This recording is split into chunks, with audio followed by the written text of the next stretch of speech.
Hello, everybody. A very good evening. Hope you all having a great time.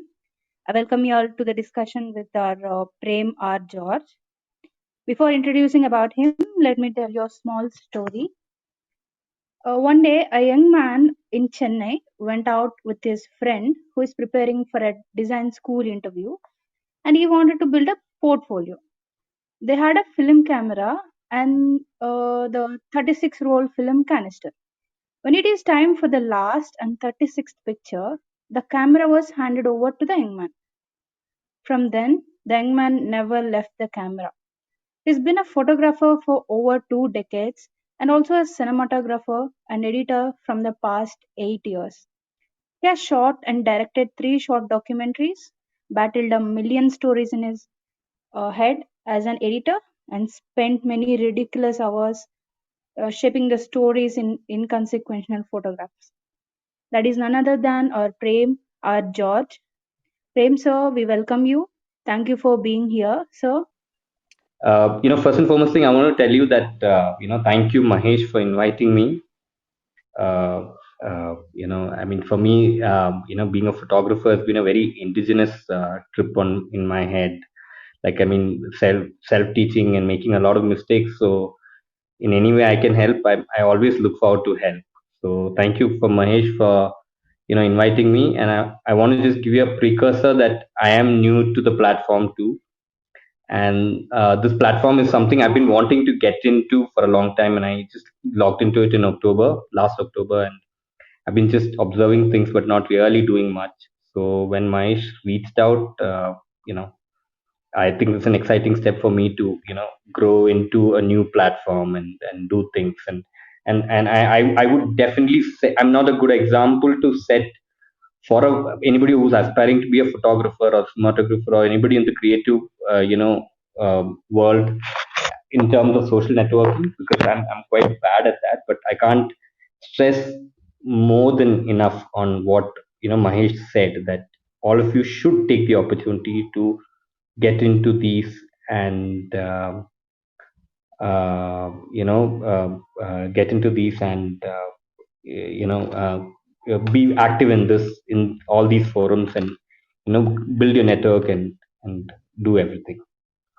I mean, to begin with, I mean, first and foremost, I want to thank Ruchita for giving an intro. I mean, I had no idea what's going to happen.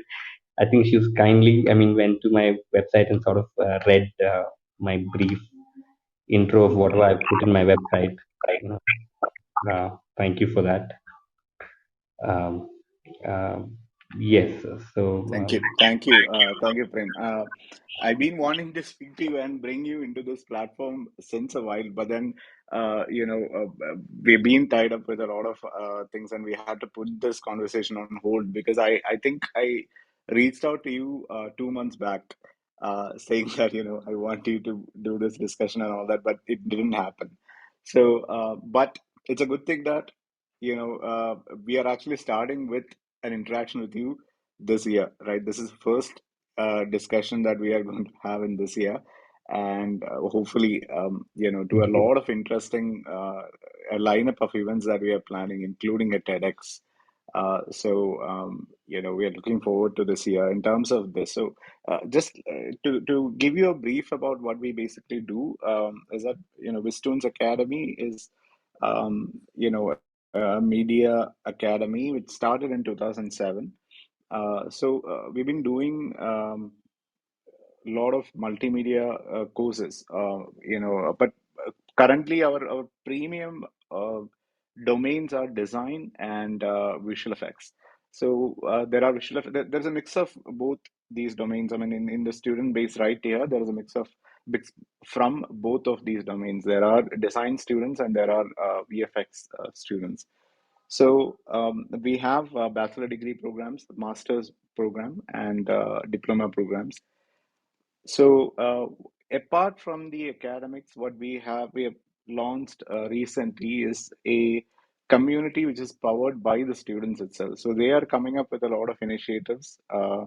This is basically called extended learning. So whatever which we can actually, whenever we are free, we will join and we will conduct sessions and events which is not basically related to their curriculum. So everything which is outside and beyond their curriculum will be shared with them by industry experts, by bringing in, maybe it could be a contest that we are running. It could be a collective.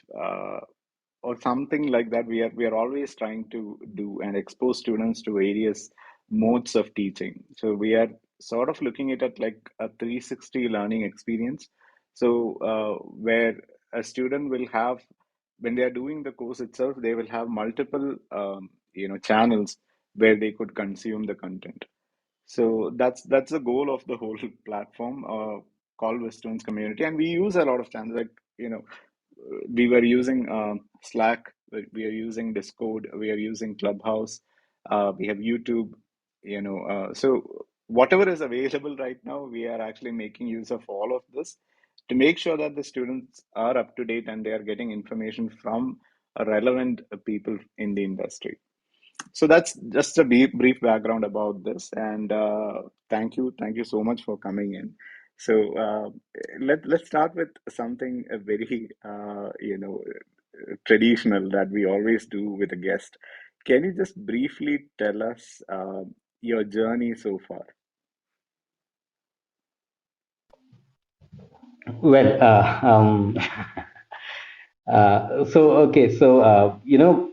yeah, I'll just start off with that. Thank you, Mahesh. I mean, first and foremost, thing I want to tell you that every time, you know, uh, Mahesh and I go a long way back, and I know him from his very creative days. So ever since I turned into professionally into being a photographer, cinematographer, editor, uh, I've ended up meeting a lot more people in this last probably 8 to 9 or 10 years since I've become a complete pro, or as a filmmaker, as also when I've ended up meeting a lot more people than I've in the rest of my life. So I want to tell you that at the outset, what is really exciting for me is that not only are you doing creative work, but you get to meet and interact and work together and collaborate with a lot of great people. So first and foremost, I want to say it's very exciting to meet, especially people who are doing design and animation and everybody, because I truth be told, I didn't have the vision that you guys had to learn and join at the age you are doing it. I didn't have that vision. I joined much later. So to give you an insight, to start off with where my journey is from, I joined much later into this creative arts. So I have a lot of respect for people who are studying this.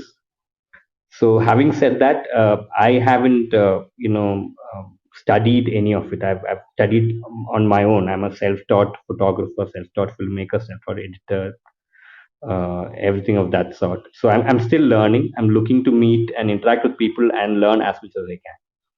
So the way it happens in a brief, probably 2 minutes, 3 minutes, I'll just tell you where I come from. Is you know Most of the people in my family are doctors, and so I mean everybody in my family tended to go towards medicine as growing up, and but I did my BA economics, and as Ruchita said, so I was in my BA economics, and a friend of mine got into an interview for NID, and so he was preparing for the interview, and he took his film camera and went around shooting all the. I realized that I was telling him most of the shots, and that day I just realized that most of the time, I was telling him how I mean what frames to shoot, and I've never looked through a camera before that. So I was so excited. So at the end of the day, I'd asked him if you can please allow me to take the 36th photograph from that camera, because olden days film cameras had 36 films in a roll. So I asked him to give an opportunity to click, and when I clicked, that sound of the camera, just I fell in love with it. So I mean, from that day onwards, I've been pursuing this. So my journey has been that, like from that day on, I've decided that whatever I do, I will try and be associated with anything visual. I fell in love with the visual arts. that day. I realized that there is a visual artist in me, and I found so much love and freedom in that. So from there, that day on, I've self-taught. Photography. I borrowed a camera from my cousin for 2 weeks.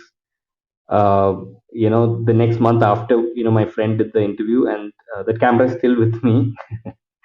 I gave to, I tried to give it back to my cousin, but he insisted on me keeping it. So even today, I do film photography, even though we do most of our work in digital. I insist on, try and buying film photographs and still do it, even though it's extremely expensive. I try and do that. So I probably, if you see me, a lot of times I walk around with a film camera even now. So I mean, which is besides when we are shooting and doing things.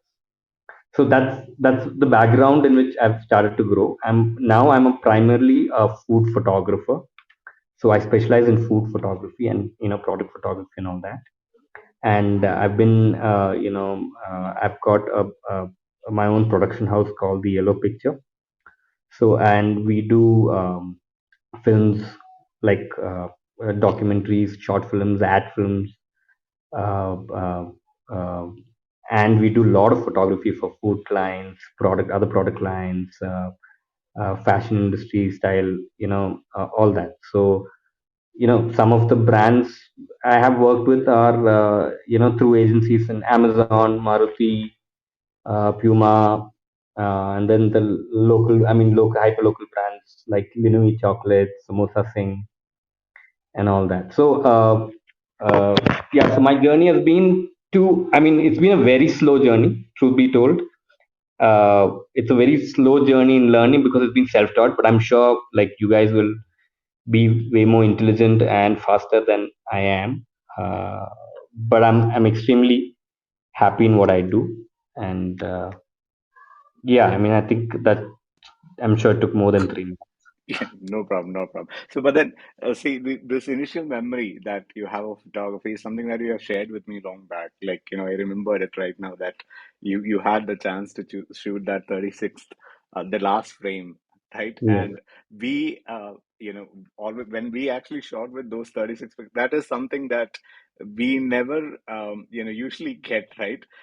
So because that we will maybe in a 36 picture film spool, we might actually get 34 pictures, but those last couple of pictures, right, we that's a very risky thing, like when you might not get it and all that. But did you actually get it developed, that in that 36th picture, was it actually there?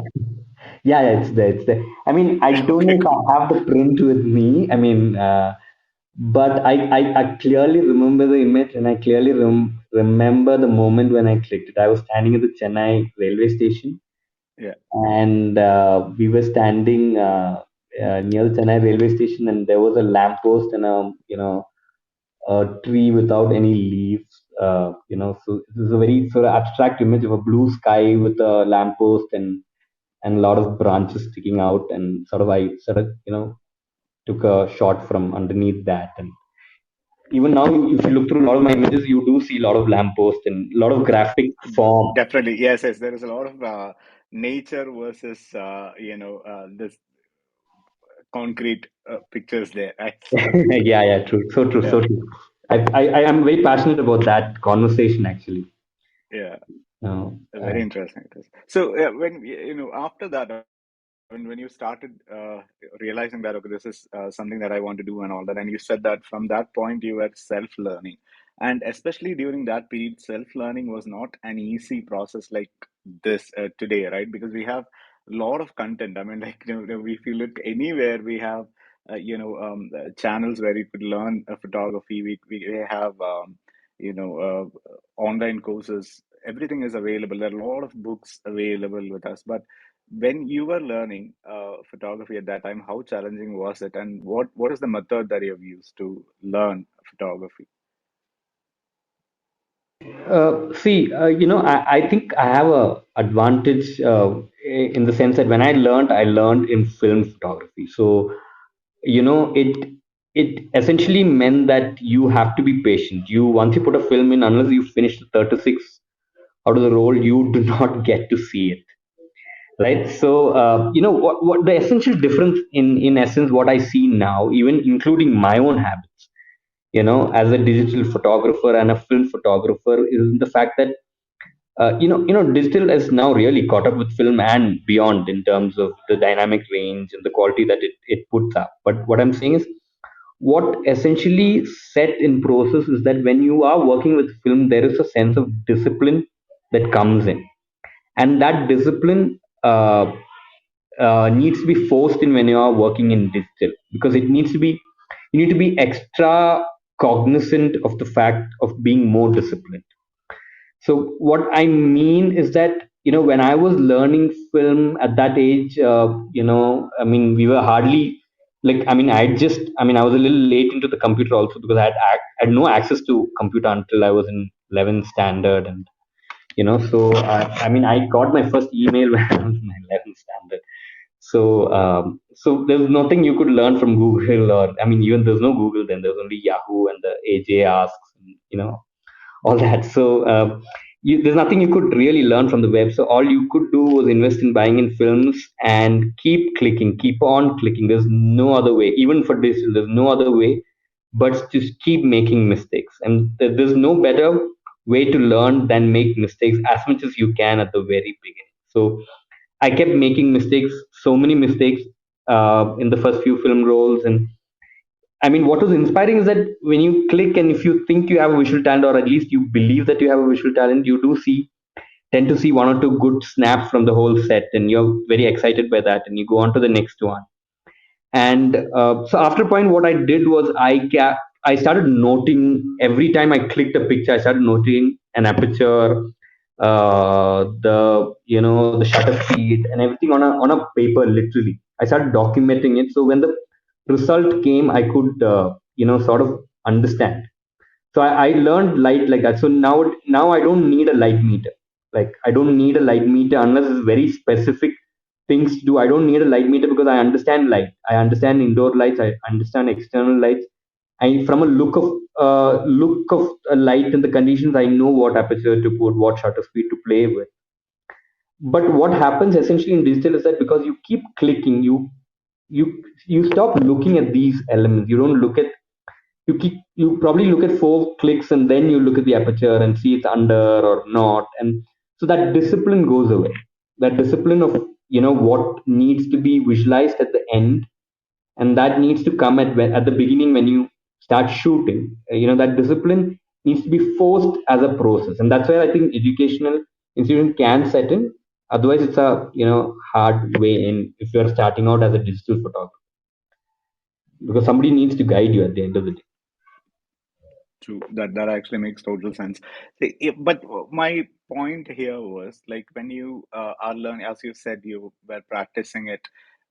You were buying films and you were investing on it and you were testing it out. So even though there is that discipline that the film camera is giving you, that there is a constraint that you only have 36 pictures, so you cannot just go around clicking multiple pictures. You need to be a little more thoughtful about what you are going to click. That definitely is there, but you know um, your photographs have a particular style. So when you're actually taking about practice, when you're talking about practicing the film, that is actually going to make you a better technician, to figure out what is the right shutter speed, what is the right aperture, and all those things. That is correct. But how did you actually develop your visual language? Because that is the most powerful thing that you have, right?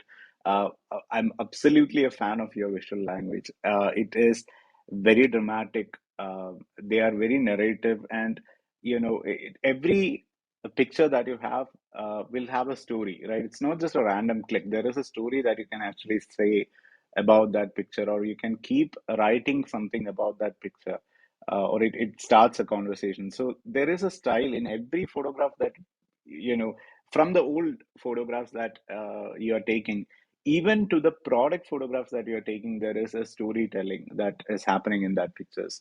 So how did you develop that style? That's a it's a very very interesting question. And I'm glad you said you like the imagery. I'm very very glad. I mean, honored that you like it, Mahesh, because you come from a very good visual sensibility. I mean, for me, how did I develop it? I developed it over a long period of looking at it. So see, the thing is, creative art is, in some sense, it's a little like falling in love. Sorry to be dramatic and cliche, but it's like if you have to get into relationship with somebody, there is only to a point you can go, beyond which you have to feel vulnerable. If you don't feel vulnerable with somebody, then you're not committing to that relationship. So it's the same thing for developing that visual language. I mean, visual language, you have to be in a very raw place in your heart to, once you click it, you should know whether is it close to what I want. It might be a great image and you show it to so many people and they might say it's a great image, but at the end of the day, if you are not happy with what that visual actually is conveying to what you wanted, so that language, you have to keep conversing with yourself. So, and yeah, so that probably, it's a very difficult one, because a lot of times you are on your own. It's there's nobody to guide you, and sometimes it feels like it's a very futile effort. you know like I've spent on post production of images, like for like in a simple image. I think I may have it in my website or Insta page or something, like a black and white image of a leaf, right? It's of a banyan tree or something like that. I don't remember. And to get to that point in that image, I must have spent at least, I remember, at least 4 to 5 days of looking at that image, like at least 4 to 5 hours in a day, and looking at it and re-looking at it and editing it and doing different things and the ratios and colors. And I mean these are things you keep experimenting with it. So I mean, like, to your question, it is a very creative conversation you must do, and that is, there's no rule to it. If there's a rule to building that, then everybody who picks up a photography, should be, because with that kind of digital access that you have, I mean, everybody can shoot. I mean, like, that's the great thing about it. But I'm saying, your language, you have to build with it, right? So you'll have to, yeah, I mean, that I hope, I mean, I've answered some part of what you are. Yes, yes, yes, definitely you did. Now, was there any inspiration for this visual language that you were inspired from? It could be films, it could be poetry, it could be anything. Where did that inspiration come from to set this language particularly? Two things. It is definitely films, because I'm really taken by films, and the idea of telling um, an emotion, right? You know what I mean? For me, I strongly believe in the word of emotion. For me, even if it's my food photography, the product, what I aim at is an emotion there. So it's not really to make the product looking good. So there are a lot of times I get into a discussion slash argument slash debate with the client, because they don't think the full product is captured or things like that. But then, the idea of the emotion of what that image need to achieve. So I mean, to your question, one, it is films. I mean, films is a strong connecting for me, and for me, I need to feel a story in an image, one. And two, I realized that, I don't know if I realized at the beginning, but now I realize that inherently, as a design philosophy, I'm very minimalist. So I have a minimalism language in my visuals, whether even if it's the image has got some sort of chaos, it comes from the rooting of minimalism. So I try to, the elements come from that. So I mean, I didn't know it when I developed it and went towards it. I just went with my own feelings for a visual emotion. But now I know, I mean, having done this for years and having read stuff, I know that my language heads towards minimalism. So these two elements, so the philosophy of minimalism and the storytelling. Great, So great. So you brought a very interesting point there, right? So which is about product photography. You were talking about food, and this is something that I always wanted to ask you. Like, when especially when it comes to products, it is considered to be more technical, right? It's always content oriented when it comes to product photography, especially. The content needs to be very clear, and it needs to be presented in the way that it is given uh, priority, clarity, and everything. But if you are looking at your photographs, especially food, I'm saying, you are bringing the same style that you have with the other photographs also into the food photography. That you're telling a story with the food. So you always shoot the food in action, or maybe you shoot it like the food is cut in half, or it is in pieces, or somebody is actually interacting with the food. Maybe a knife cuts into it, or something like that. You are always shooting it like that, and always you are use a very shallow depth of field to shoot food, so that the entire piece of the food is not visible, the entire food is not visible. But as you said, there is a story and there is an emotion which actually quickly connects the viewer into that food, right? So, as and you said it also, you might actually you might have to actually prove your case with the client, because they might not want it, right? They might want the product to be like, highlighted like a normal photography. Everything is displayed on the table and you're shooting it from the top, everything is clear. But you are actually pushing that style also in there, and successfully in that case. So, what is exactly your process when you're doing a product photography? Because that is a client initiated project. So your liberty as a storyteller is limited there. But how do you actually merge these two things? Because there is a function, you have to show that product, and also you have to bring in your style into it.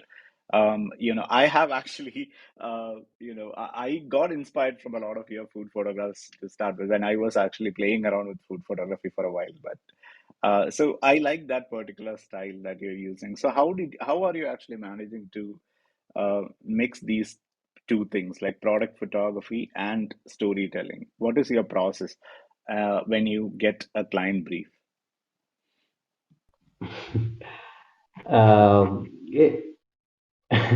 it, it's quite a difficult one. I wouldn't hide it. I mean, it's not an easy one. Nobody should think it's an easy one. It's a so the thing is, what I believe is that there's creativity in everything that we do, right? I mean, a lot of us, when we talk about art and photography, people really try to put you know art and stylish things a little higher than the commercial things, or things like that. And rightly so. I mean, because you invest a lot of things into building an art. But I believe creativity comes, or storytelling is a very very human thing. Like, from the day we are born, we have been told stories as a baby from the parents to. So the storytelling is very important thing. So for me, what I'm saying is, my aim is to do a lot of artsy stuff, and which is what I am connected to, closest to my heart, that makes me the happiest. But I don't look at commercial work as a very anything different. So I try and invest the same amount of creativity into commercial work. So essentially, one of the things that I work with the client is investing a lot of time in understanding where their thought comes from.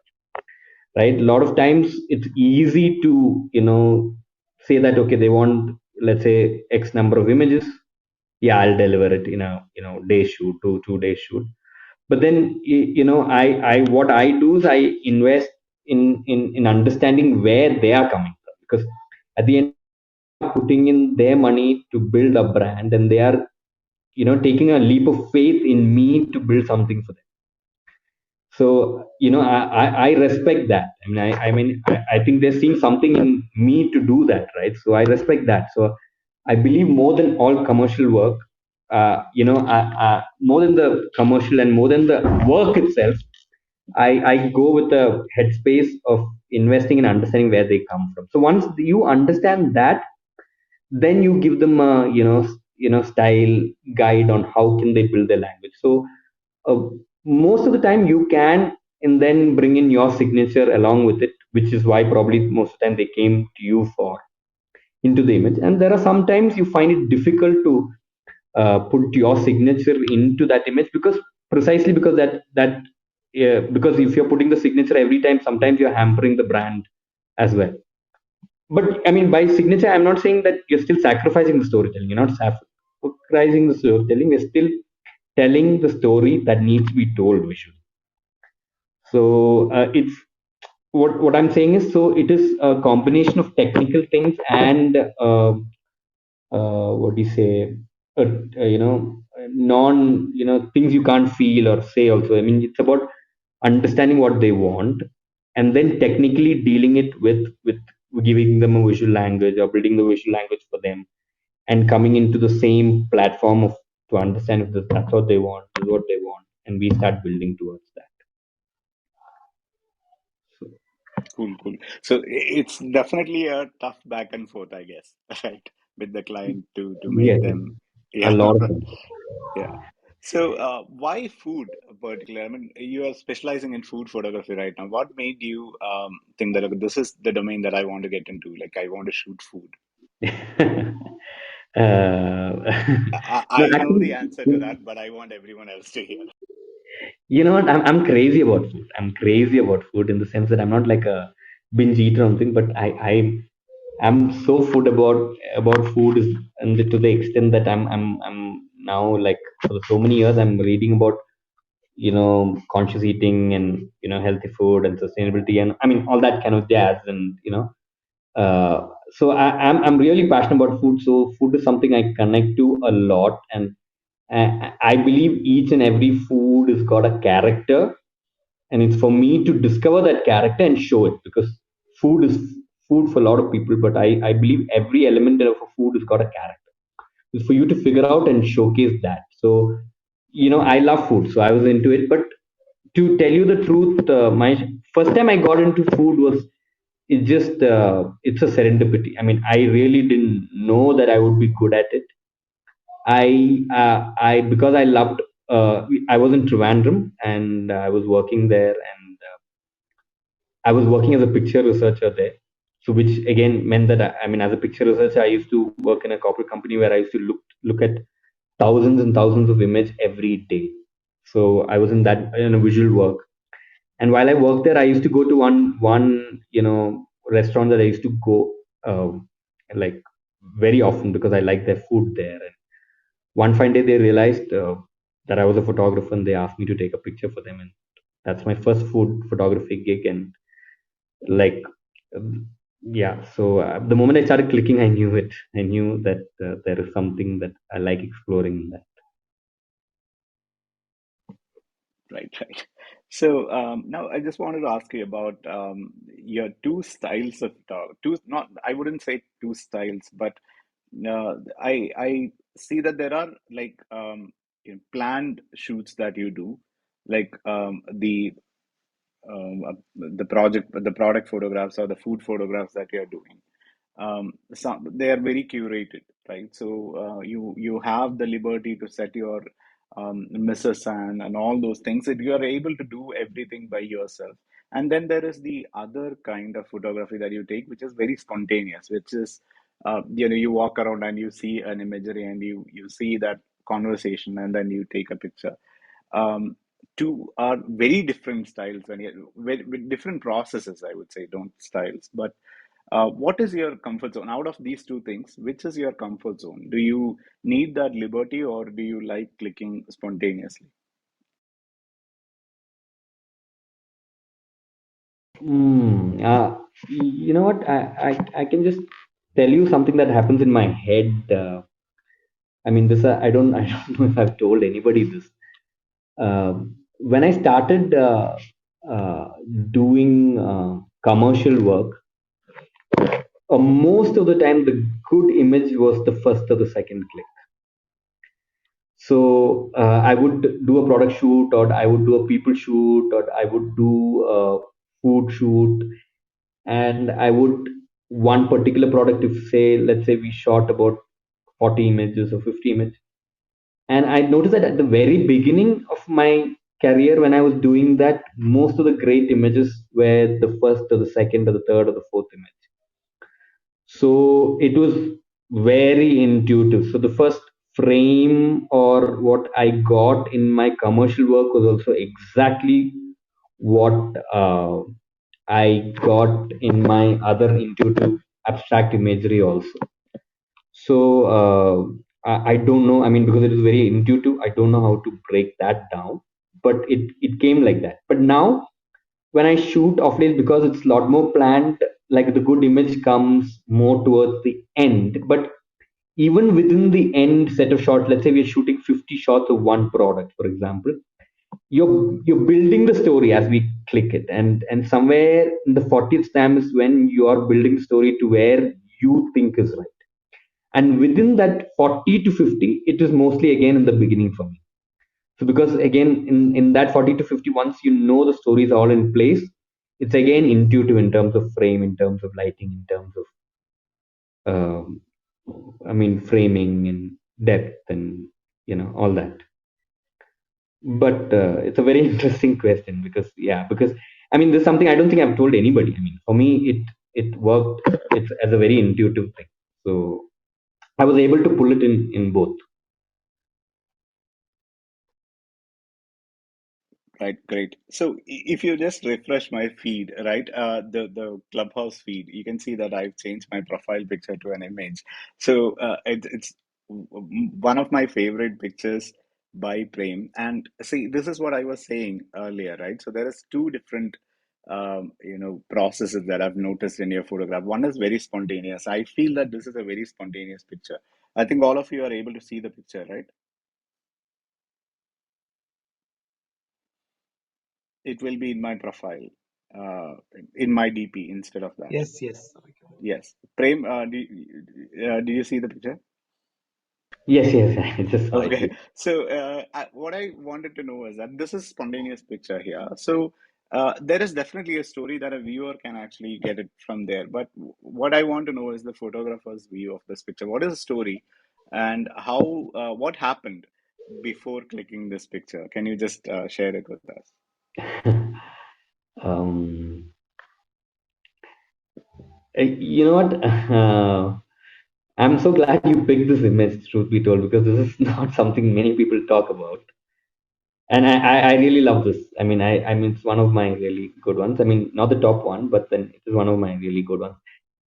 For me, I love Indian railways, and I connect to Indian railways a lot because I think that's one place you can see the whole of India. If you travel in a sleeper class in India, you get to interact with so many people and get to see so many cultures and so many things happening there. So this picture was taken from a train. So as I was moving on a train, I clicked it. So if I remember right, I was just standing, I was just sitting next to the window or something like that, and I just um, you know uh, I clicked it, and there was something uh, to it that you know. I can't explain the story as such, but I like I said, I enjoy clicking some sort of loneliness and estrangement in imagery. I like to show that element. So these kind of things sort of come about. So I mean, there is two images from a train that I really like, or rather three images that I've sort of clicked. I mean, four images that I've clicked from a train, which I'm really proud of. This being one because I think it captures that sort of estrangement in a very nice way. And there's another one It which is. It is beautiful. Yeah. There is. Yeah. There are a couple of images from the series. I think not the same day. I think, but there is the seat number picture that you have shot. Right. There was one that which actually shows the seat number. yeah, yes, Yeah. yes. That was a beautiful picture. And then one where you are actually shooting the back of the train or something like that, like where you're shooting from the door. So uh, that is why I particularly picked this picture because I know that this is very, you are traveling, you are in a moving train, and then you are seeing this site, and there is not much time to actually plan this shot, right? I mean, it's a spontaneous thing. But uh, this is also your comfort zone, as you were saying earlier, right? This is something where you can quickly do it and you can actually visualize that and all that. So this sense was already there. I wanted to actually come. That is why I started with that visual style of it. I mean, if you are using any of these processes where you are put into a very dynamic environment, or when you are given the liberty to plan your scene, you are able to come up with a story. So that is, I think, the power of your imagery. Like, and again, one thing that I've noticed in here, I think we also discussed about this. There is this film noise which is coming on this picture, right? Is it something which already was there in the picture, or Yes, did yes, did you? Okay, yes. so how did that happen? Like, No, I mean, this was shot in film. This is one of my film photography. So the thing is about film is that, Mahesh, I'm so glad that you mentioned, because I know how much you love textures and colors and playing with those kind of things. very true, very true. I love that. Yeah, yeah, I know. And I mean, I'm get completely taken to that, so that noise. So, in the beginning of my life as a photographer, when I first gave film roles to people, to develop in other studios, and they would just develop like it would be developed for every other person. And so it will be, and their reference would be set on a family photo or things like that. So initially, it will be depend on that. So initial days, I used to sit with the developer person in a photo studio and tell them, can you give me this tone, can you give me this thing, and that kind of things. In my initial days I used to do. And then all creative work needs some sort of the divine magic, right? So these noise is something, that I couldn't have done it. I mean, if I had to do it, I would have to do a lot in post production nowadays. I mean, you can do it now, which is a great thing about nowadays. I mean, I've artificially create also, but I mean, these are things you depend on somebody else to put that little magic. So this was Delvin film, and that person scratched it up and screwed up the image, which I really like. Right? In my collection of imagery, if in my gallery, in my website, if you look, there is an image which is got a red tone. There is an image of a very pensive looking person, and we can see the reflection of that person through a mirror.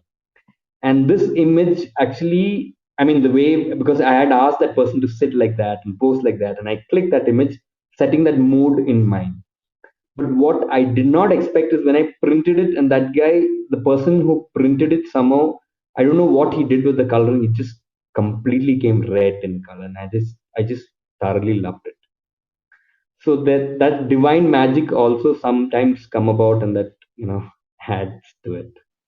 I know that's a new trend right now. There is something called anti-design and all that, where all these errors are beautifully used for aesthetics, right? So I think it is there. I So mean, like, true. yeah, yeah, that actually works, totally works in there. Now I have updated the image right now to another setting. This is just to show that two environments that you're shooting, right? So one was very dynamic, and now the picture that I've put up is a product shoot that you have done. So this has, this is somewhere where you get more control over the storytelling, that you can actually control everything and all that.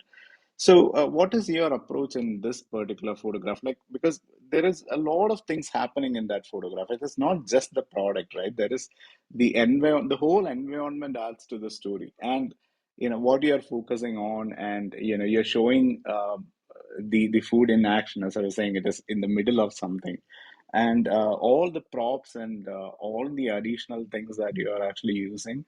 Um, how are you doing that thing? I mean, how do you decide? How do you make that decision? Is it like something that you discuss with the client, and or you propose a story to them? What is the process which happens there? In effect, there are multiple things. So, like I remember when we were students and all that, I mean, homework was a dreaded thing, right? So, I mean, when I was in school or college or things like, people never really did homework and really never enjoyed homework. But then when you get into doing these kind of stuff, homework is a very important part. Like so, like I said earlier, sitting with the client, understanding what is the story they want to tell is a very important element. So as a process for this photograph, I do remember hunting a lot for a few days to get the props and get these kind of things. So for example, this that I don't know. Let me just look at the image again. That cloth, right? So that cloth when it came in, it was white. It had a white tone. So when we sort of wanted it something more off white, so we just sort of I don't know remember right. I think we dipped it in tea or something like that and dried it up to get that sort of tone. So, I mean, primarily, I mean, this here, I mean, it makes this image, even when I look at it, even now, it makes me want to eat that thing right now. So, I mean, that's my first goal. My first goal is, it make me want to eat. And then beyond that, and when somebody wants to eat that, what is the subliminal things that person should feel along with it and understand from that image? That's the story we're building along. So like you said, so sometimes it's just an action, sometimes a process. It's uh, it's like they say, I mean, I don't know if everybody knows, they say that a tungsten or a tungsten bounced onto a human skin is the most natural feel to capture a human skin. And that's true, because that's our archaic feel of seeing, from the olden days, to seeing fire in caves, to the sunlight, right? So there are some archaic feelings that you must understand when you build a story. So I mean, that's what we are aiming at. So this, in this particular client's work, I mean, make you want to eat, and capture the gooiness inside that, and contrast that with other visual textures to make, to decide where the eye goes. I mean, that's a very strong element as a photographer, and not just in product shoot. In every, I mean, every great artist, what they do is they sort of, on a subliminal level, decide where your eye should go.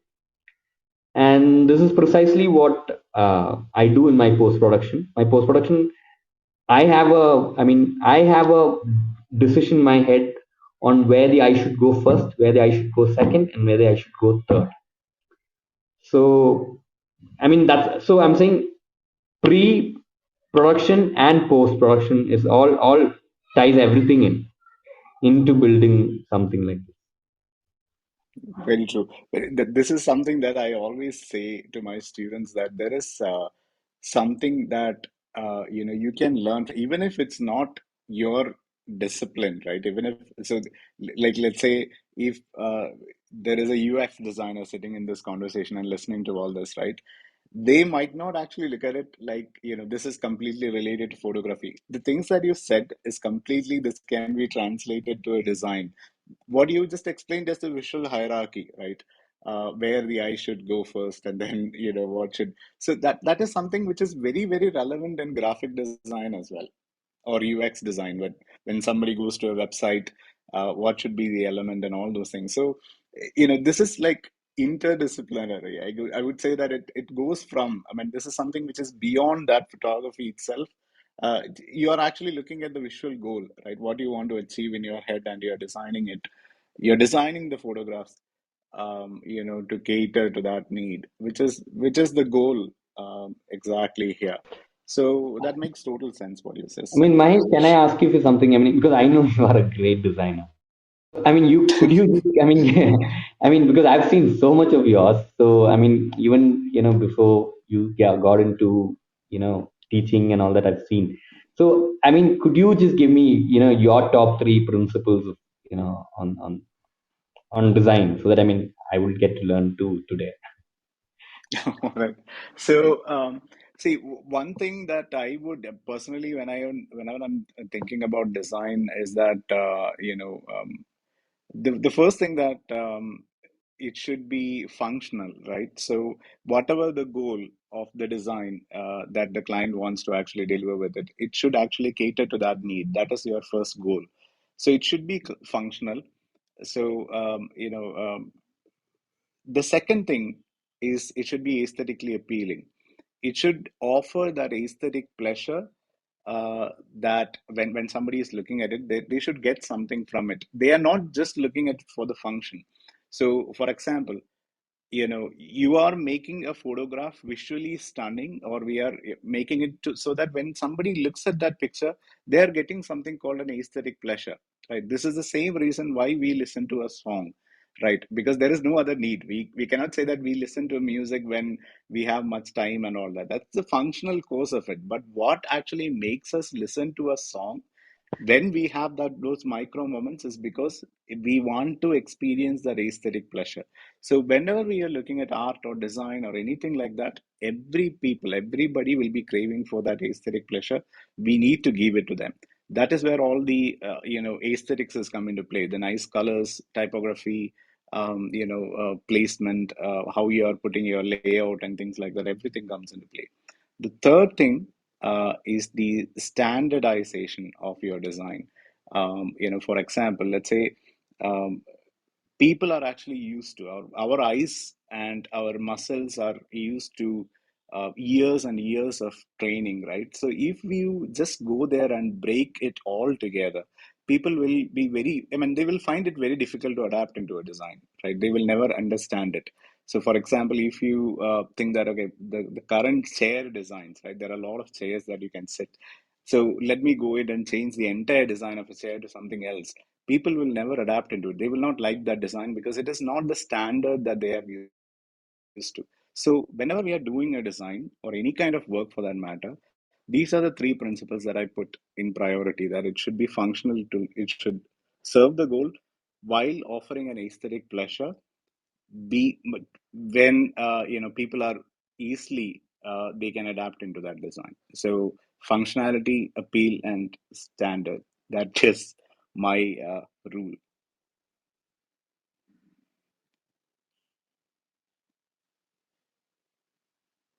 Wow, wow. Like functionality, I'm just trying to write that down. Appeal.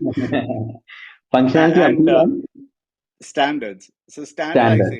standardization, so that a design should be standard, right? So for Mm, example, let's say whenever we see green, mm, we know that, I mean, like everybody, because of our memory, our muscle memory, our brain memory, our eye memory, and all that, we know that green means okay, right? mm. So we immediately, when you actually break that green and say that, cancel, we are creating a cancel button and we are using green color on the cancel button, it will confuse a lot of users, right?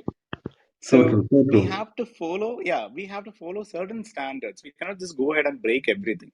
So we have to make sure that whatever we are doing is standardized in that particular thing. Like our ISO standards, for example, right? So that everything is sort of like it has a standard, right? When you look at people should be like, let's say, why is every phone designed in the same fashion, right? Every smartphone, when you're thinking about it, we are talking like every phone actually looks the exact same way. That's because that is standard right now, right? It's not easy to break that convention right now anymore. We cannot come up with a weird design on phone like a horizontal looking phone might not actually work right now, right? True, So true. that is a standard. So every design is like that. When you're looking at a design, when you're looking at something like that, we have to do that. So this is something that I teach in the beginning of every design program, right? Functionality, appeal, and standards. This is something, if you actually keep this in mind when you're doing any design projects and all that, your design will be successful at the end. It will actually serve the goal, it will offer people aesthetic pleasure, and it will still be usable, right? So yeah, that is my So true, so go-to. true. Yeah, So true. Cool. right. Like in fact, if I may add to what you said about standardization, is the fact that, like I said earlier, there is something archaic in all of us. Exactly, Yeah, exactly. yeah. Like I mean, I would say, I mean, if I make it a little more abstract, I mean, emotions, human emotions are universal.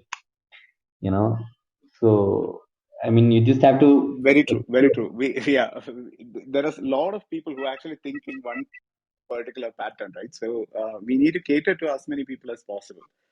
So True, true. certain patterns cannot be broken.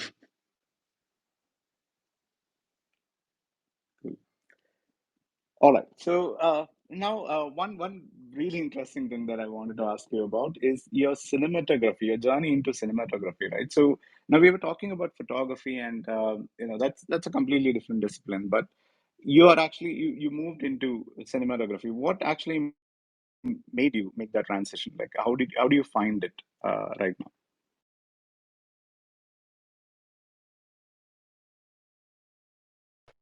Sorry about that. Sorry. Um, See, you know what?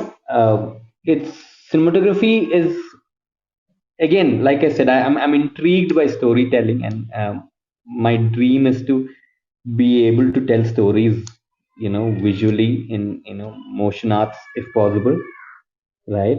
So, but just to ask, I mean, the question is, how did I transition, or what has been the challenges? Yes. How did you find that transition from photography to cinematography?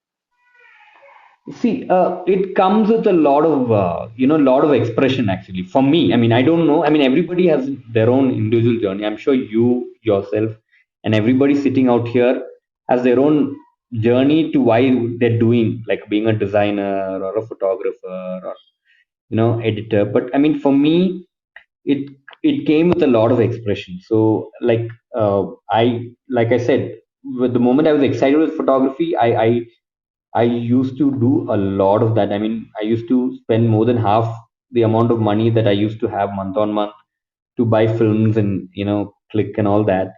So after a point, the I wanted the story to go beyond just one frame. So once you did that, then it's just a matter of just wanting to learn how to do that. So I mean, I do remember first time when I tried doing cinematography. I without even thinking, even though I mean, without even thinking, I actually, there are a couple of times when I actually held the camera vertically, not realizing that it's not a still image, it's a visual image, and holding it vertically would just alter the the aspect ratio, and I just didn't realize it. I mean, I just kept shooting, and only when I looked at it in the end later did I realize what mistake I did. So I mean, it was from that basic level. Even though I had been doing photography for such a long time, when I started in cinematography, it was again from scratch. But then the elements of lighting and everything sort of, I mean, uh, the laws of physics remain the same for light, but it's just that you have to understand that it's just not in one frame. It goes, the storytelling, it's probably goes in the idea of montage. So it is the idea of building a story through few visuals or a movement, or again what, that what that medium offers.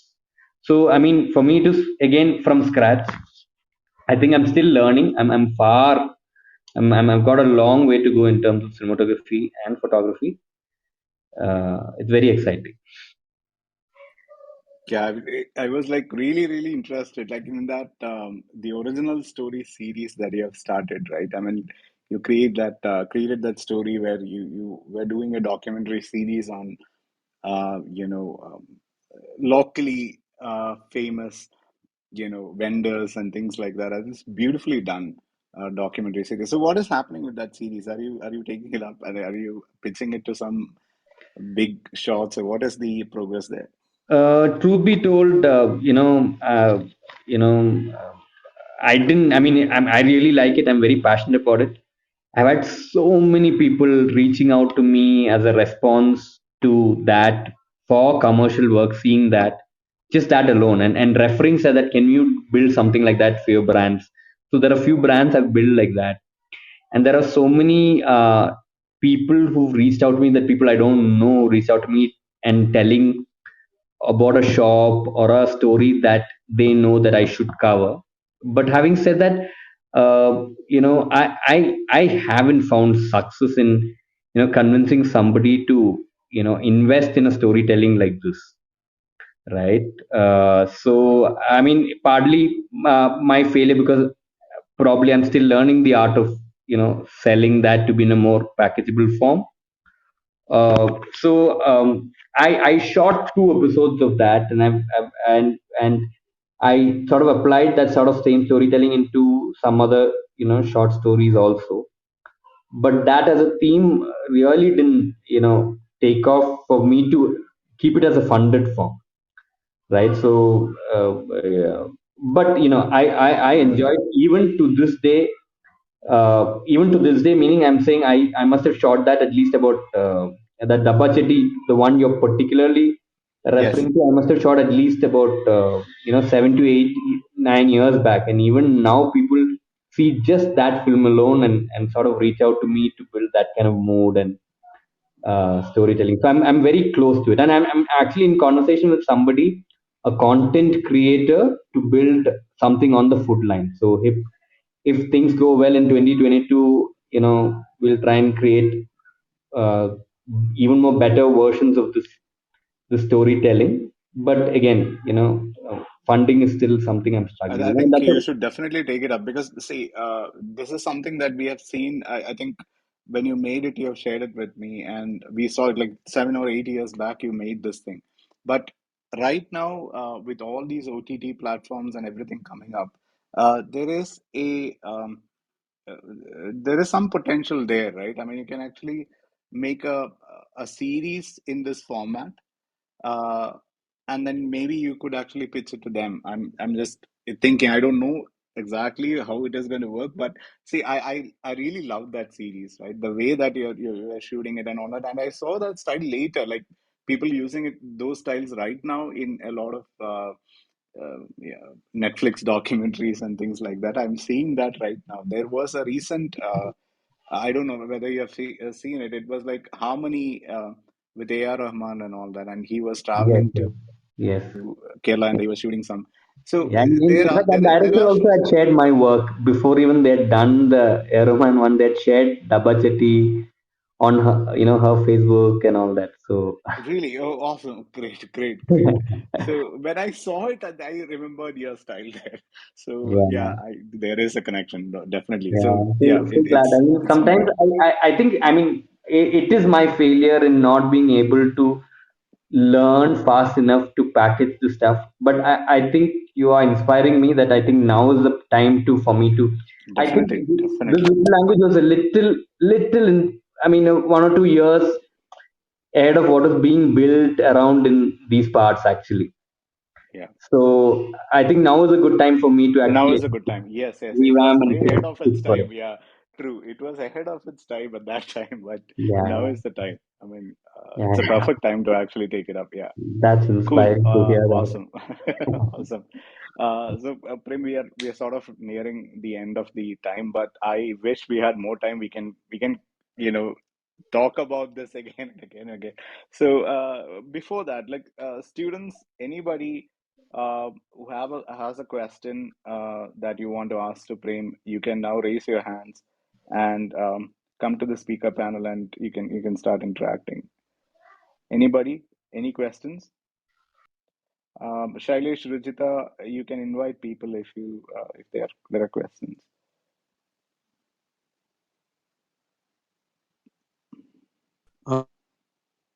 Sir, I'm open. Yeah, I've opened. Okay.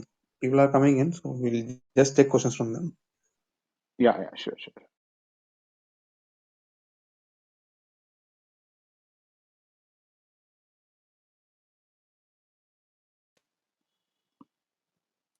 I think there are a couple of raised hands.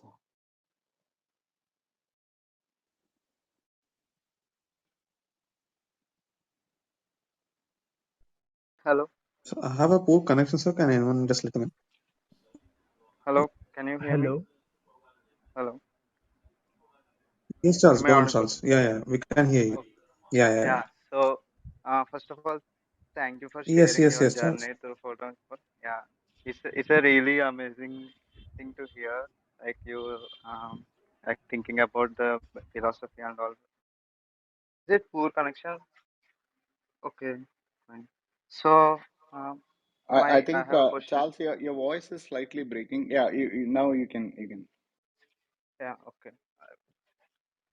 So now you can hear me, right? Okay, fine. Hello? Yes, Charles, go ahead. Go ahead. Yeah. So I have this question is like the cinematography is a team thing, right? So I've been doing photography for a while, and I want to get into cinematography too.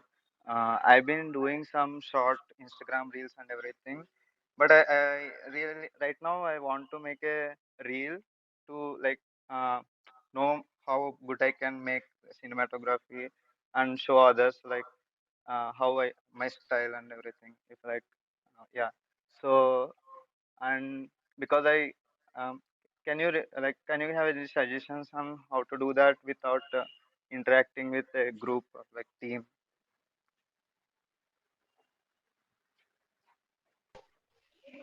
I mean, to build I mean, a showcase of showreel, you obviously, will have to shoot a lot and different varied language of, for yourself. Varied language, as in I'm saying, not, I mean, your visual language. So, I mean, two things for you to explore in cinematography is to do a lot work as with as many people as possible. Like, to tell you the truth, I mean, photography sometimes can feel lonelier than cinematography, because sometimes you're just one person with the camera, sometimes you're probably a 10-15 man crew for photo shoot. But cinematography, I mean, in essence, unless you're traveling and doing a travelogue or something like that, I mean, most of the time you are shooting a fiction or a documentary. It's not on your own. It's a group of people coming together and building something with a goal. So, I mean, you will have to be with a lot of people and learn to interact with them, and sooner you get into working with a lot more people, uh, the better you'll get at it, and the better chances of you having to crack this and have more projects coming in. I hope I mean, in some sense, answered at least part of that, your query, Charles. Yes, sir. Yeah, yes, yes, Prem. It's really nice suggestion. Uh, yeah, that's what I wanted to ask. Yeah, thank you for your sharing your journey and everything. Really nice to hear. It's, Thank you, thank you, thank you. thank you.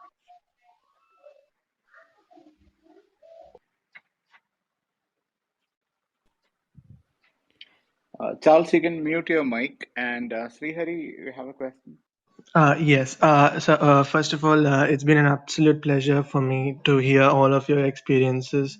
I'm not a photographer or anything, but I just want to ask you a couple of questions. But then before that, I would like to share something about mobile photography. Like these days, with the advent of technology, specifically speaking about AI, machine learning, and all sort of crazy things that's happening around us, inbuilt in all sort of these, mobile photography stuffs.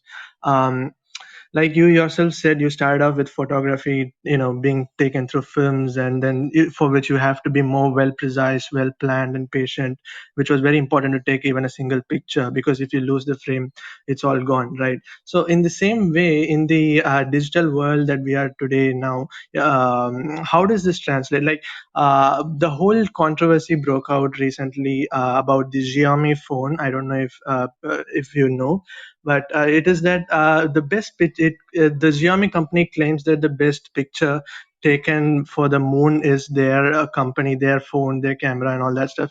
But then later it was realized that the AI was working behind it. So wherever the camera is focusing, the stock library from Xiaomi, it does the AI and merges with the camera, and therefore whatever photo that you click looks amazing. So this leads me to a question. How do you think photography will be perceived in the wake of coming years? Like the quality of picture is eclipsing the photographic skills with the advent of technology.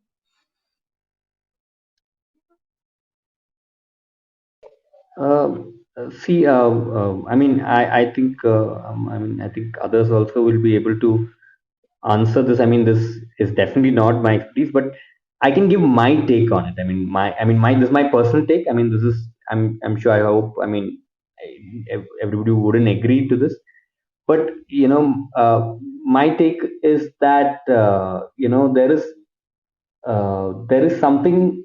I mean, there is something, there's art, and there is something of business of industrialization of things, right? So phone definitely is an industrial product. So there are phones like Vivo, or I mean other brands which are selling phones as the selfie cameras, right? So it's so much a Right. trend that, I mean, it's not just about photography. I mean, you selling people that this camera is good for selfies, right? So and and and, and I hate it. I mean, I try not to take any photo with my mobile phone as much as possible. That's very bad coming from a photographer.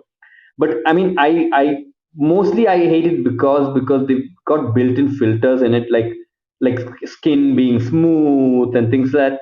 And for a long time, I really didn't know how to switch off these filters, right? So you take an image of, I mean, my own photo with my kid or things like that, and suddenly you realize that my I mean the skin is too clean and too polished. And so I find it personally very disgusting, because if I'm trying to capture a document my family life, it is based on a filter that somebody else has decided. And so I mean, that's my personal take. So uh, at the end of the day, I mean, photography, it's, I mean, everything is a device. I mean, everybody can be creative. That's the end of, it's the eyes of the beholder. It's what you tell as a story.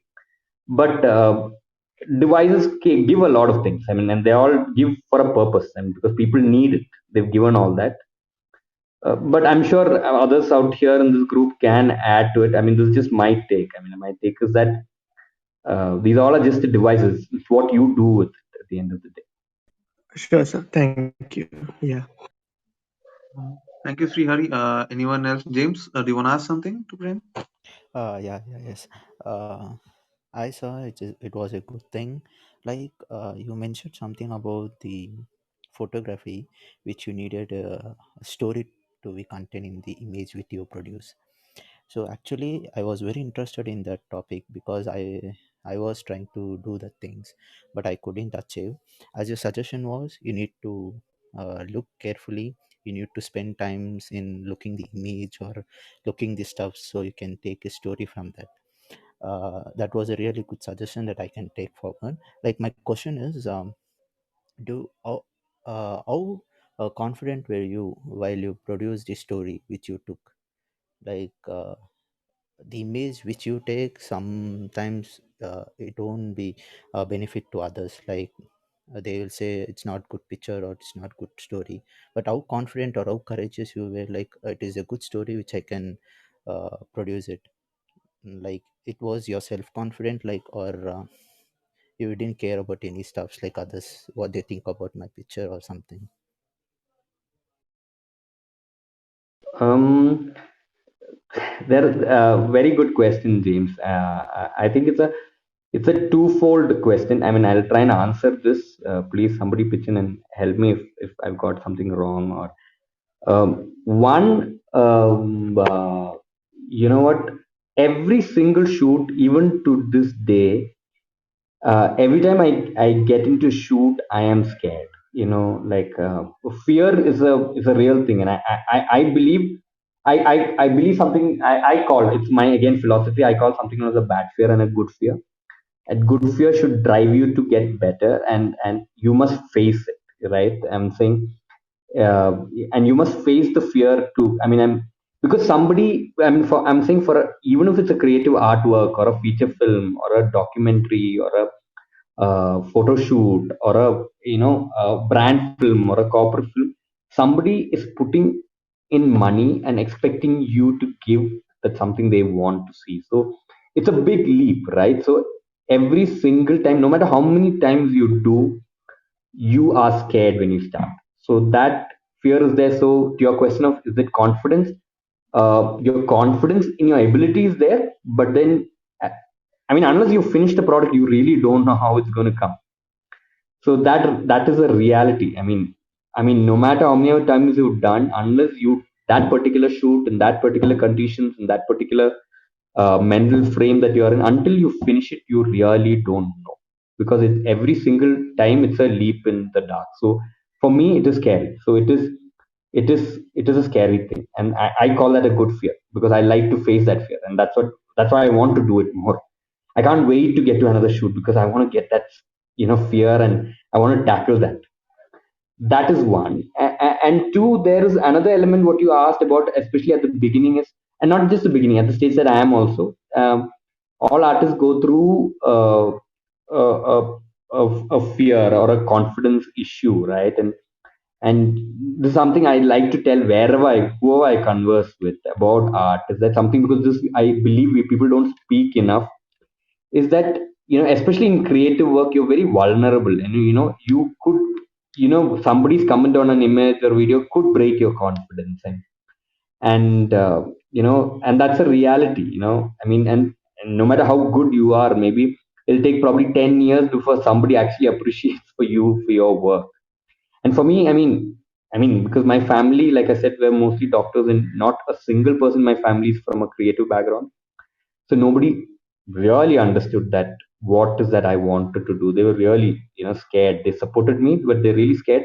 So when I showed them my images or my writings or my videos, they never really understood. So I mean, I really didn't get anything that from them as a reaction that will inspire me, because they didn't know how to react to it. So that confidence crunch also goes. You will have to be brave enough to fight through that fear. So I mean, that's a long term fear of confidence and courage and knowing your own ability, and that's something I face even now, especially in a pandemic times like this. uh, when you're struggling to make your livelihood, I mean, uh, you know that those things come and knock on your door. So I don't know which element you asked that question, but these two are the elements I saw. I mean, I think these two elements of fear and confidence I hope I've tried to answer for you, Jane. Yeah, sir. Yeah, sir. Like I asked in the way which you produce a story in image. Like I saw your Instagram photos and your pictures in website. So on the basis of the image which you produce as a story, so on the basis of that, I asked a question. Yeah, it Yeah, so actually answered my. there Yeah, is a confidence in my ability, but there is a constant good fear. yeah. Thank you, sir. Thank you. Thank you, James. Hope those were Prem has answered your questions. So, Prem, we have a couple of questions from Animesh, who isn't on the call, but he is unable to speak. So, his question to you is: what is the scariest moment as a photographer? What's your favorite lens of photography, and photographers you get inspiration from? Favorite uh, Lens. He's asking a lens. favorite lens for photography which you use. No, but what is the first question? Sorry, what is the first question? First question. What's the scariest moment as a photographer? Scariest moment as a photographer is uh, right up to the moment when you start doing the shoot. Right. So, like I said, I mean, not just as a photographer. As a cinematographer, I've worked in a 15-man crew also, where I've had to. I mean, you are in a 15-man crew, and everybody's looking at you as a cinematographer to a shoot, and you can imagine there are 50 people on set, expecting you to sort of build the story and guide on that. So there's a lot at stake. So every time for me it's a scary moment until it starts. Once you start, it's like playing in a match or something like that. The moment, the fear before the match, but once you start, then you're completely focused on that. That fear sort of disappears. So if I can pick any one moment, I don't know. I don't know if there is any one moment like that, because there is a lot of uh, yeah, there are a lot of scary moments. Okay, and what is the favorite lens which you use? Like, one of your favorite lenses as a For photographer? me, my go-to lens is a 35 or a 50 I mean, inevitably, these are the, I mean, lens that I will pick at the very first. This is where I'm intuitively connected to. And every photographer or cinematographer friend I know, they have their own different, preference. So it's for you to find out what is your sweet spot. So for me, it's 35 and 50. That's where I do my best. So yeah, I go, that's my go-to. And here's one more question is like, who are your inspirations for photography? As in Um, photographers or like, Photographers, I have actually quite a few, but I mean, off the top of my head, I don't know if I can name any. I would look too okay, intelligent if I name any. I mean, I okay, don't. no Uh, problem. yeah, but I just yeah, because I mean, it just it'll feel jargonish, but because I don't. I mean, Okay, I have many inspirations. My inspirations come from philosophy of okay, more like okay, more than people oriented. It's more philosophy of the visual language, minimalism, artsy, black and white. Some things on that front. okay, okay. So I have a question from for you, Prem. Like, you have said you are like right now into food photography. So I also like started doing food photography recently. I'm not a professional or something, but when you're doing a food photography, like, how do you, like plan the whole theme for it, like, it depends upon like the place, and it depends upon how the client is, but how your approach will be while you're first, taking that approach, or like coming through an idea or something, Um, I mean, approach is basically like it's how you design the theme and everything. Like if you're having a particular item, like example, if you say you're having a pizza or something, or like maybe you're having a biryani or something, so like how do you visualize that this should be in this way, the approach, how you go with it? See, I'll tell you. So there are quite a few things. So there are, if you've looked at a lot of food imagery, you'll understand that a blog food styling and like a product food styling and they all have a different style to it, and there is a purpose for that, right? Or like for example, or a platform like a Swiggy or a things like that, right? Each of them have a different style to it. So it's basically to understand in that sense what is your goal, right? If a client comes and tells you that it is for them to promote their product in social media, or it is for you to build food stories in social media, it's two different things, right? So what you can with some food to build some sort of stories on an individual level, and what for a brand per se will be completely different. Okay, okay, yeah. So So Gauss, yes, I yeah, hope go I've ahead. answered that. I don't know if Yeah, I've yeah, answered. yeah, yeah. Yes, yes, yes. Prem. Like that was actually I have like been doing this food photography. Like started it recently actually. So I was just trying to go with different approaches. So I just wanted to ask because you're also into the same domain, like almost into the same domain. So I was just starting up my career in food photography. So that's why I Please, just please, wanted to ask that please question. feel free to DM me and share work. Yeah, I can always, Sure, sure, sure. I'd love to I'll see. do I would that. love to see your work. Sure, sure, sure. I'll do that. Like going to the next question. Gauskan sir, do you have any questions to Prem? Yeah, I have a quick question for Prem. Since you started with photography, so as a student, how important it is or how complementary it will be to know the subject of design, creativity, and also the editing part, which most of our students will learn into the course because it's a comprehensive course which we are giving at Wistones, where the students learn all these aspects. So how important it is or how it will be more complementary for their success. I think it's very important, very, very important to understand the aesthetics. And I mean, these are some things which are very technical, like an aperture and a shutter speed and things like that. And there's some people maybe who are technically more gifted to understand these kind of things, and some people are more gifted to understand the aesthetics a little better. So it depends on each individual to understand, but at the end of the day, it's very important to understand that. And everybody, like I said, every there is storytelling in every element of our life. So whether that be you going back and telling about your day in the mall to your, I don't know, your parents or wife, there is a storytelling involved in that. So as a visual designer or a photographer or a visual artist, uh, that storytelling needs to be there, right? So that is very intuitive in you. Each of us like some sort of movies or some kind of books, and that's very personal to us.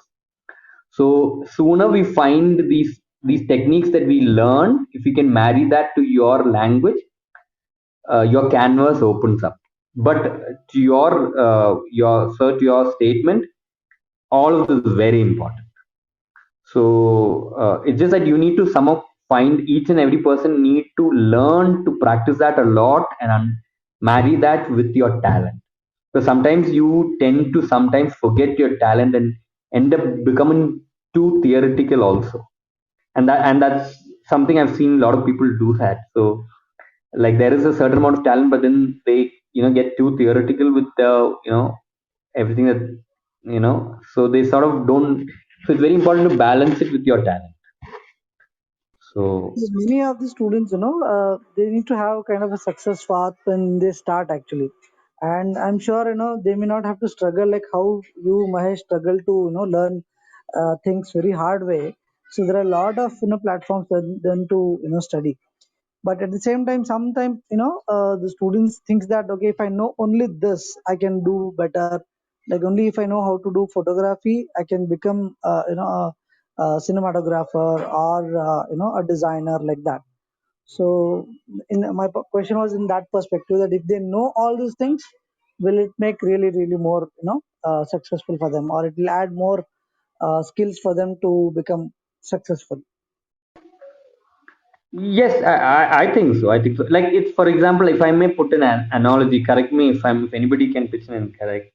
If I mean, for example, if I'm given a red crayon in my hand and ask me to draw something, there is a limit to which I can draw. And if you ask me, if you give me like five colors in my hand and ask me to draw, my canvas opens up because I have the freedom to mix colors and do it. So the more things you have, I mean, the more, on an average sense, your ability to perform obviously will get better. But having said that, that doesn't mean that I can't create a masterpiece with just the color red. Like sometimes when you're limited within your knowledge and limited with the things you get, you might probably just end up surprising yourself and doing a lot of things also. That's also there. But well, to your point, yes, the more you have it in your canvas in terms of knowledge, the better. Thank you. Thanks for it. Yeah. If I may just add one, remember, like somebody once telling me long time back, they were trying to explain to me. It was olden days when I was trying to pick up cinematography, CRT cameras and all that, right? 3C, yeah, 3, uh, yeah, I am, again, I'm not really good at technical things. So they were trying to explain the camera to me, and I really didn't understand at the very beginning. And uh, so at that point they said, no, it's just that if you don't technical doesn't mean you have to be bored and just move away from it. At least try to understand the basics of it, because when sooner than later, when you start working with people, you're always collaborating with people. So if there's somebody else doing technical thing, you need to in some sense understand what they do too. And if you lack that knowledge, you won't be able to work with them or empathize with them and understand. So it is, all knowledge is probably directly to you. It is also, it helps to for you to collaborate with others too. Just that basic knowledge of something really helps in that sense.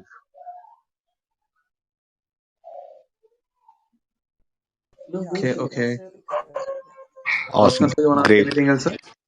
Um, yeah, I think we can wind up, Shailesh. I mean, the time Yes, is sir. Yes, sir. 9 right now, and It will. cool. Yes, We sir. have Yes, taken sir. a lot of your time, Prem. I'm sorry Lot of for time. that, but Yeah. this was a very interesting discussion, right? We couldn't stop. Sorry. One of the Thank best you. discussions we had in a long time. So yeah. Yeah, yeah, I thought it's going to be like a 20-minute or something like that. But really it's like more than the 40 minutes time which we keep for our sessions, but today was one of the great sessions we had, uh, as a kick start for our this thing for the coming year, the first session of this year, and it was a great start actually. Thank you, Prem, for making it a very good success of a first workshop and the first meet of this year actually. It was a great session and a great evening to have. Thank you, sir. Thank you, Prem, for coming and giving all your, sharing all your experience and all your stories with us. It was a great experience for us. Thank you, Mahesh, sir. Thank you, Gauskan, sir. Thank you, Ruchita. Thank you, Prem, sir. And also, guys, stay safe, Thank stay you. home. A very happy new year for everyone once again. But yeah, be careful. There are like a lot of upgrades coming in the viruses, so we don't have any bugs or any developers to solve these issues. I know, I know, I know. Yeah.